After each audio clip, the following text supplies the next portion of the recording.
एबेठू होई जातु सावधान। एणिकी गाड़ी चलाइले गणिबे मोटांकर फाइन। ता सहित भोगी पारंती 3 वर्षर जेल दंड। नाबालक गाड़ी चालक उपरे एबे स्टे कड़ा आभिमुख्य पोषण करिछि। एणिकी नाबालक गाड़ी चलाइले 25,000 टंका जरिमाना देबाकू पड़िबो। आउ गाड़ी सहित रद्द हेबो गाड़ीर रेजिस्ट्रेशन। एमभे एक्ट अनुसार 3 वर्ष जेल दंडादेश मध्य होई पारे।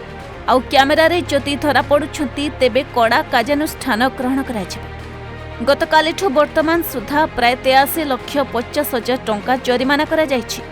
मोट 334 मामला रे 83,50,000 जरिमाना करा जायछि।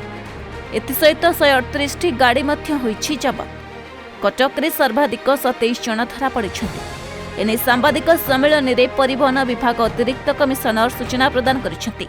तो हम खबर आसला जे आपनकर छोट छोट पिला माने इवन बहुत छोट छोट पिला अछन जहार 8 वर्ष 10 वर्ष ई टाइप रे छोट छोट पिला माने सब विभिन्न प्रकार हेवी व्हीकल्स माने जोरा टू व्हीलर्स लेके चलाउछंती बहुत रिस्क रे चलाउछंती। एवं ए वर्ष हम देखलु जे बहुत पिला ए समय रे वर्षा ऋतु रे हेलमेट पिंदु नाहंती लाइसेंस नाही एवं सम लाइसेंस पे एलिजिबल मध्यम नहंती तेणु से चलाउछंती। तेणु सेति हम लास्ट 2 डेज हला आपनकर गोटे स्पेशल ड्राइव करेलु। गोटे आम चाहूलु जे एटलिस्ट पिला मानू आम अवेयरनेस करेबू तांको पेरेंट्स को अवेयरनेस करेबू सो दैट ये जो ऑफेंस करूछन छोट छोट पिला माने एटा बंद करि पारिबे।